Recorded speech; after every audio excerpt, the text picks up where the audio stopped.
I rescued this abandoned Volkswagen Fox from certain death after being sat on a farm for almost 2 years. In the previous videos I managed to get it up and running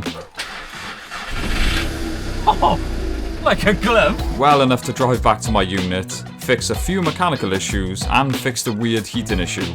Before we take it out on the road for its maiden voyage, we need to get rid of the 2 years of farm dirt that plagues this car. Let's get cleaning.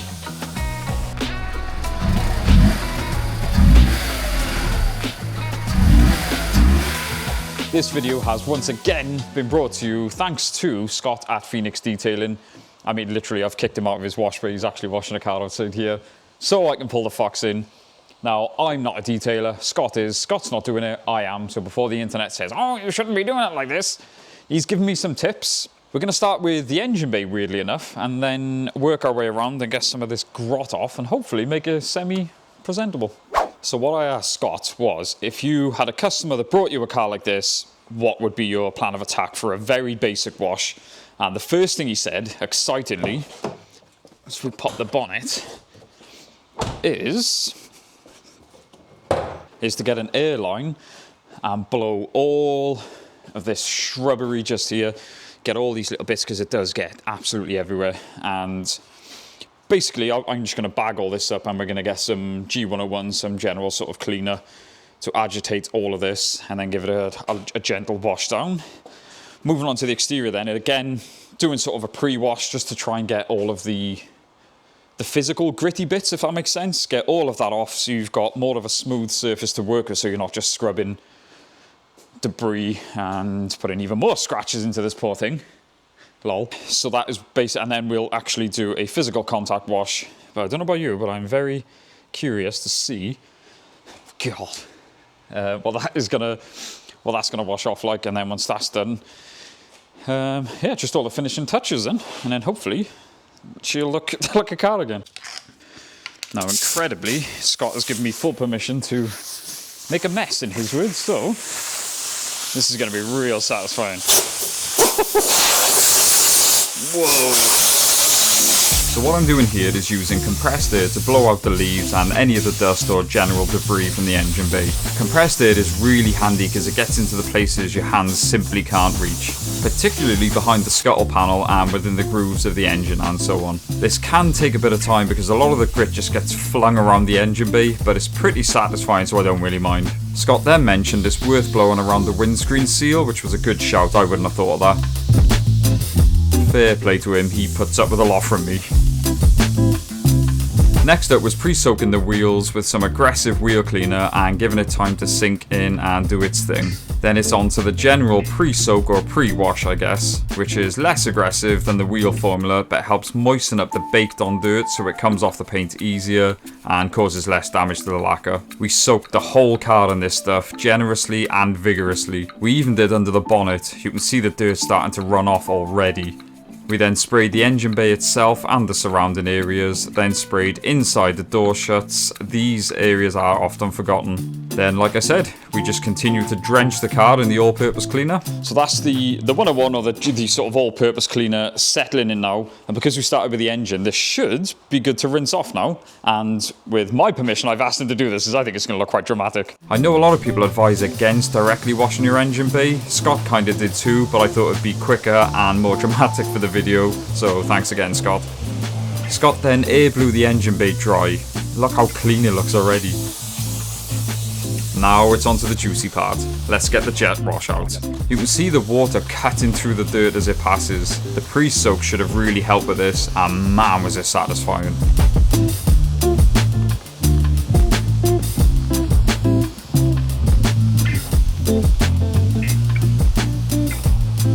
I then rinsed the wheels off thoroughly. Right, I can only apologise for basically cutting out the best parts. I'm using a head cam, so it's hard to gauge the view, so I missed some juicy parts there. Hopefully the rest makes up for that. The roof was one of the worst parts, not surprising at all.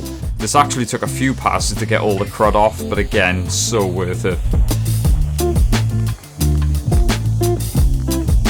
It was so nice starting to see the yellow really pop.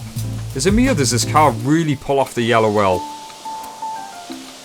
I forgot to blow the dirt from the boot seal area, as you can see from all the dirt flying everywhere here. So Scott carefully went over it for me. Yeah, I trusted him more to do that than me. The number plate area was also holding a fair bit of mud. Ready for the next disappointing shot? I got you.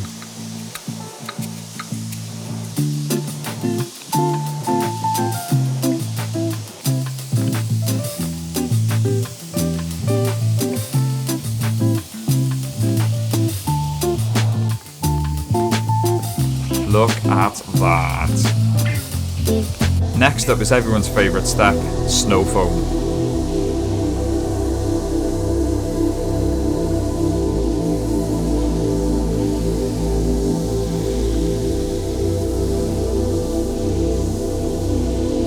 Now you may be thinking this step is pointless if we've pre-washed it, but we like to snow foam the car, then wash with a bucket and sponge as well for maximum cleaning power and satisfaction. This is what's known as a contact wash, as you're quite literally just making contact with the car. This is where the car will really start to look clean. I then finished off the contact wash by cleaning the wheels. It was then time to give the car a final rinse.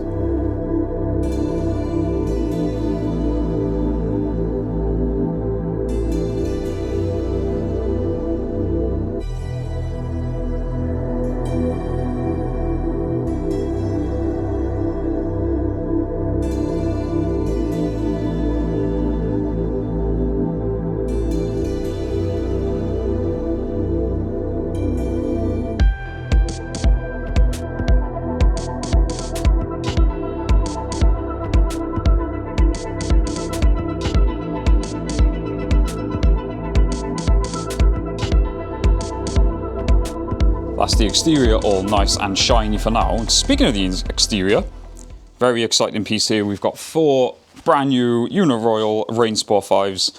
We're not sponsored by them, but we should be because we've got about 4 or 5 cars now running these.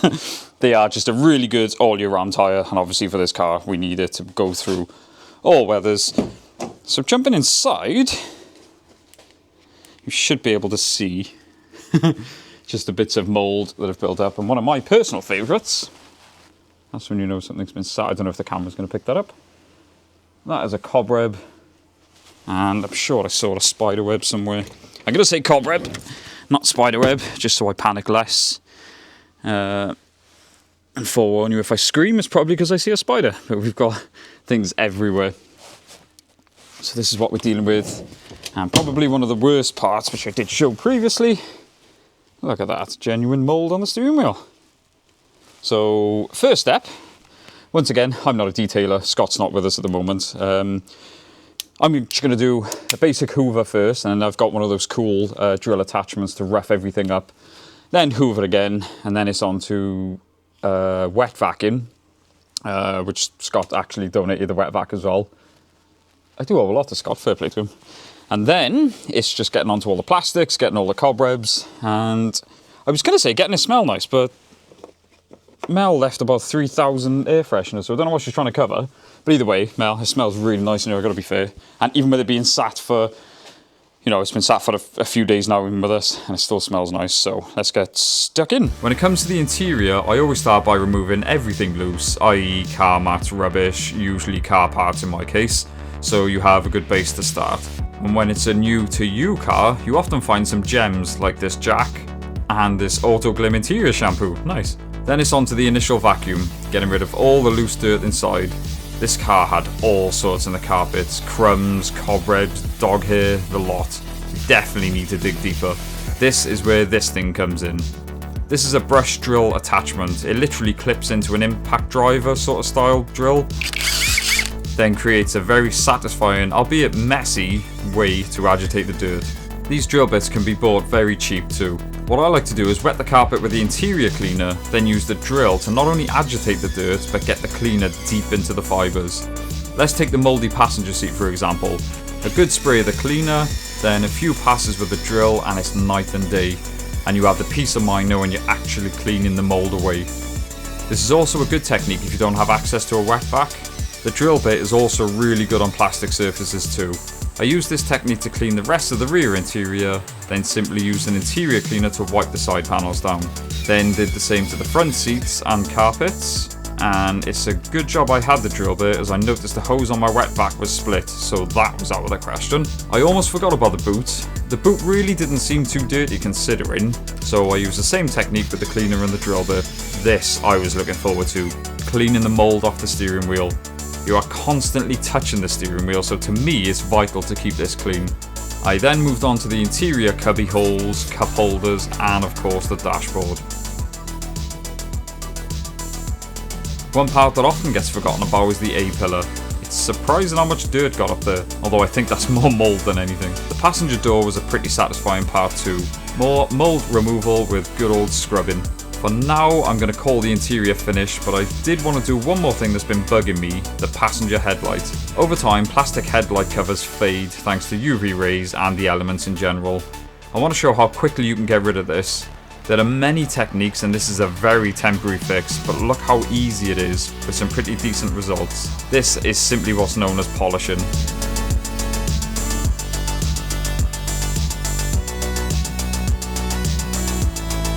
There she is, looking a lot fresher than she was a couple of weeks ago.